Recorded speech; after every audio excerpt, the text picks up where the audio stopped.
Welcome back to Patrick Christie Tonight, only on GB News. And I'm joined now by Reform UK MP Lee Anderson. And let's get straight into it, Lee, because the former Labour Health Secretary, Alan Milburn, has issued the government with a report that says the long-term sick should be forced to seek work. Now, he found that 7 out of 10 of the economically inactive want to work, but few have any help or requirement to do so. So here he is, actually speaking to GB News yesterday. If we're going to be able to fuel growth in the British economy, then we've got to get more of those people back into work, because otherwise you rely on more and more immigration, and as we know, that has become more and more politically toxic as an issue. All right, Lee, so what do you make of that then? Do you think the Labour backbenchers will get behind the idea that we've got to give people who are off long-term sick a bit of a kick up the backside? Well, probably not, Patrick, but just imagine if I'd have said that a few months back, people would have been the left would have been leaping on me. But he makes a fair point. There is a small percentage in this country, a tiny percentage of a work-shy sort of culture that will play the old bad back game. I think now they use mental illnesses and all sorts of stuff to get out of putting a shift in. There is a hardcore element that will just refuse to go to work. They're dependent on benefits, and it's high time we got these people off.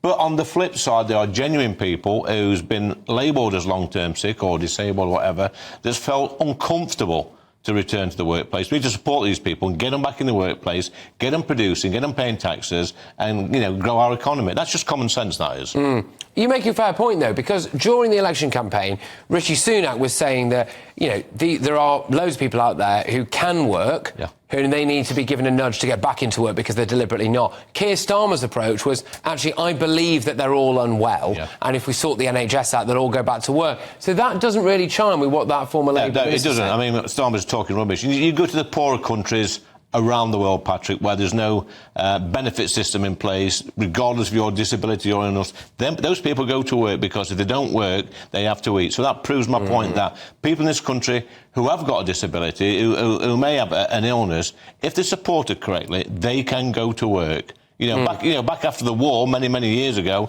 I think something like 95% of disabled people actually had a job. And the reason they had a job is because they were supported in the workplace. OK, interesting stuff. Let's just whiz it on now and talk about prisons, actually, because last week Justice Secretary Shabana Mahmood announced plans to release thousands of prisoners early by reducing the minimum sentence term spent in prison from 50% to 40%.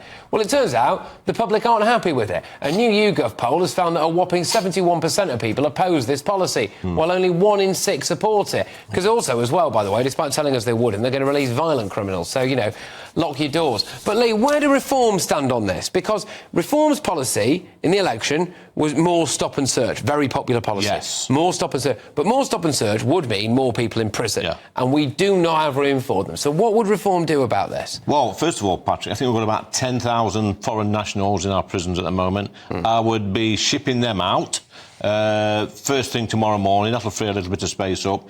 And we need to, we see people in this country, and this might seem controversial, but you know what?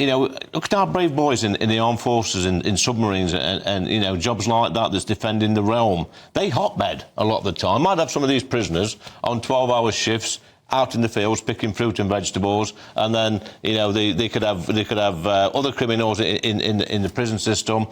They could be sharing beds, 12 hours each. Get them working days, get them working nights, contribute towards society. So double up. So basically, put let's say instead of 2 to a cell, 4 to a cell. Exactly. But have 2 of them working night shifts and 2 of them working day shifts. I mean, so there'd be some people out there thinking, "Oh, this is crazy." It's not crazy. Normal, decent, hard-working people do this. Go to places like Boston. They're hotbedding. You've got 10 to a mattress in Boston in some of the housing accommodation there. OK, it's not rocket science. Oh, this is an interesting take, I must say. I mean, I wonder if that'll make it onto the next Reform Party manifesto. We'll have to see. It'll be on Twitter later. It probably will, Lee. Yeah. But GB News has reported now that 4 Tory MPs are on a watch list to defect to Reform. Who are they, Lee? Who's reporting this? Well, this has been out there. It's been reported, Lee. Well, look, I mean, it's no secret that the Conservative Party are in a little bit of trouble at the moment, and I would suspect, Patrick, that some of my colleagues, with hindsight, would probably wish that they'd joined the Reform Party a few months back. They would have kept the seats in the Red Wall. I think there was only me out of the 2019 intake that actually kept the seat in the Red Wall, and I was a Reform candidate this time.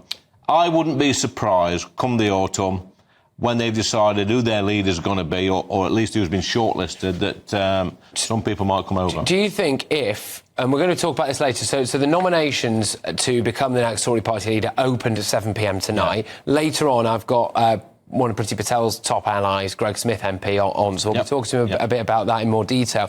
But do you think if the Tories choose a leader who's a bit wet, that actually you're anticipating that more people from the Tories will defect the reform? If the Tory Party choose a wet, I want to have that extension built on the side of my house, because I'll be in Parliament for another 10, 15 years. I suspect they will do that. The Conservative Party, as it stands at the moment, bear in mind, Patrick, a lot of the good guys have gone. You know, a lot of the, what I call solid Conservatives, they've lost their seat. It's probably, 80% wets in the Conservative Party at the moment. They're not in touch with the real world. They'll probably pick a wet, and that's a green light for the Reform Party, because there's no difference. We've seen in PMQs today, it was so boring. The Conservative backbenchers and the front bench offered nothing in resistance to the Labour Party. Well, it's interesting you said, later on we're going to be having a chat about Nigel calling for an immigration referendum. He's already said he wants a referendum on the ECHR. Yeah. You look at it, and, people can agree or disagree with that, but it's an opposition. It's an opposite view. We've not really seen a huge amount of opposition yet. I suppose the Tories would say they're finding their feet or whatever. But just finally, Lee, at Nigel Farage's first day in Parliament, he said that he would rely on you, right? You and you alone to show him the ropes. But yesterday, he said, I walked through the voting lobby earlier this evening. Number 78, they said, no, I'm told I should have tapped my pass on a reader too. Talk about New Boys School. Where were you, Lee? You didn't tell Nigel how he had to vote in Parliament. Well, look, Nigel's a good friend and a great colleague, but he needs to pay more attention. There was 5 of us went through the voting lobby. I'll be watching, Nigel. 4 of us tapped the cards. The thing is with Nigel, he gets distracted because everybody wants to talk to him. Yeah. Whether it's Conservative MPs, whether it's staffers, security men. Every 5 minutes, or every 5 seconds, when you're with him on the estate, people stopping him for a selfie. They talk, he's getting distracted, so it's an easy mistake. What's it like behind the scenes with Nigel? I know we have to be quick with this, but are there a lot of parliamentary staffers from the Labour and the Tory Party that are constantly trying to? Yeah. Is he a bit of a celebrity? It's like a Hollywood movie star walking through the estate. Everybody wants to have a selfie with him, so it's a little bit distracting. So sometimes I have to take him round the. Do you think they agree with him though, or do you think it's just because he's a bit of a celeb? Because I'm trying to piece together whether or not there's actually quite a bit of support from him amongst younger parliamentary staffers from other parties. Yeah, especially with young people, Gen Z. Go on TikTok. His following is amazing, and there was young people in Ashfield voted for me, not for me. They said they voted for me because they like Nigel on TikTok. Well, there you go. You'll have to get him back to Ashfield at some point soon then. All right, Lee, look, thank you very much, as ever.